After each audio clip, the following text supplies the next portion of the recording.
विषय संस्कृत के जो पाठ्य पुस्तक है भास्वतीत्य भागः में संकलित चतुर्थ पाठ और चौथे नंबर पाठ में प्रजानुरंजको नृपः, इस पाठ का हम आज परिचय जानेंगे।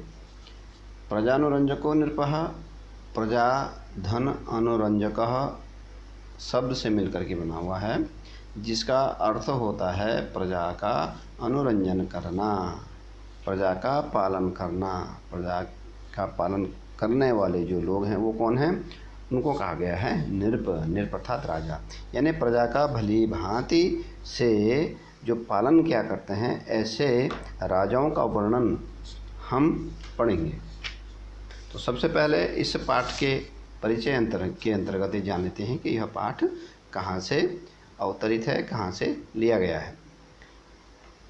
अब आप देखिए यहाँ लिखा हुआ है परिचय में, अपनी पाठ्य पुस्तक आपने खोल ली होगी तो उस पेज में आप देखेंगे प्रस्तुत पाठ महाकवि कालिदास विरचित रघुवंश के प्रथम सर्ग से लिया गया है। रघुवंश का प्रथम सर्ग। अब महाकवि कालिदास की जो ये रचना है इसका नाम है रघुवंश। रघुवंश संस्कृत साहित्य में महाकवि कालिदास की एक शीर्ष स्थान है, महाकवि कालिदास का अनन्य स्थान है। प्रस्तुत पाठ महाकवि कालिदास के कीर्ति स्तंभ माने जाने वाले उनकी एक रचना है जिसका नाम है रघुवंशम, और यह रघुवंशम यह महाकाव्य है। तो उसी रघुवंश महाकाव्य के प्रथम सर्ग से ये इस पाठ में कुछ श्लोक लिए गए हैं जिसका कि हम अध्ययन करेंगे। इस महाकाव्य में इक्ष्वाकु वंश के सूर्यवंशी राजा, इक्ष्वाकु वंश के सूर्यवंशी राजा जो हैं, और उसी इक्ष्वाकु वंश के राजाओं को रघुवंशी राजा भी कहते हैं, सूर्यवंशी भी कहते हैं। तो इक्ष्वाकु वंश के ही सूर्यवंशी रघु आदि राजाओं का इस रघुवंश महाकाव्य में विस्तृत रूप में वर्णन किया गया है। बड़े विस्तार से वर्णन कालिदास ने किया है।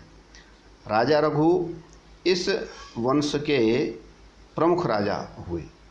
राजा रघु जो हैं वो इस वंश के प्रमुख राजा हुए। तो इसी कारण इसी वंश में प्रमुख राजा रघु के होने के कारण ही इस रचना का नाम महाकवि कालिदास ने रघुवंशम रखा।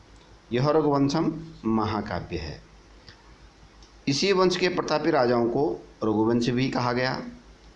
ये रघुवंशी राजा या फिर रघुवंश में उत्पन्न होने वाले जो राजा हैं उन सब को रघुवंशी कहा जाता है। तो इन्हीं रघु के नाम पर महाकवि कालिदास ने इस महाकाव्य की रचना की और उसका नाम रखा रघुवंशम।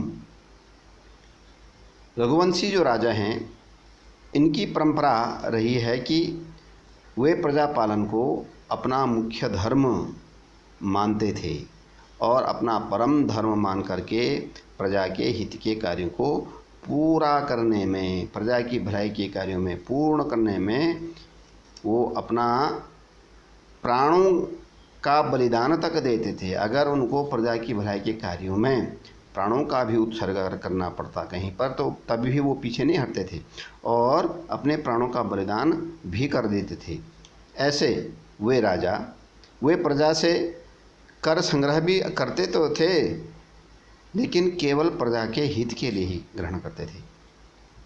रघुवंशी राजा ये बड़े विद्वान, सत्यवादी, तपस्वी, महान प्रजापालक होते थे और अपने इंद्रियों को वश में करने वाले होते थे। तो इसी रघुवंश नामक महाकाव्य में इसी वंशावली से संबंधित जितने भी प्रसिद्ध राजा हुए हैं, जिन्होंने प्रजा के भलाई के कार्यों से ही पूरे विश्व में अपना नाम प्रकाशित किया है, उनका वर्णन है। इस पाठ में जितने श्लोक हम पढ़ेंगे उनमें उन श्लोकों में कालिदास महान रघुकुल के राजाओं के गुणों के वर्णन के माध्यम से संसार को यह बताने की चेष्टा करते हैं कि शासकों में कौन कौन से गुण होने चाहिए। राजा का मुख्य धर्म प्रजा का अनुरंजन करना है, प्रजा का पालन करना है। राजा को प्रजा के कल्याण के लिए ही प्रजा से कर लेकर कोष एकत्रित करना चाहिए। कर ग्रहण करने का उद्देश्य आपत्ति या विपत्ति आने पर प्रजा का कष्ट निवारण करना होता है। राजा को विद्वान होना चाहिए, सत्यवादी होना चाहिए, इंद्रिय निग्रही होना चाहिए, अपने इंद्रियों को वश में करने वाला होना चाहिए और प्रजापालक होना चाहिए। उस मन में दृढ़ संकल्प प्रजापालन की होना चाहिए। इस संसार में वे ही राजवंश चिरकाल तक राज्य करते हैं जिनमें रघुवंशी राजाओं के समान गुण पाए जाते हैं। कालिदास इसके माध्यम से न केवल भारत ही अपितु विश्व के शासकों के समक्ष ये अनुकरणीय आदर्श प्रस्तुत करते हैं।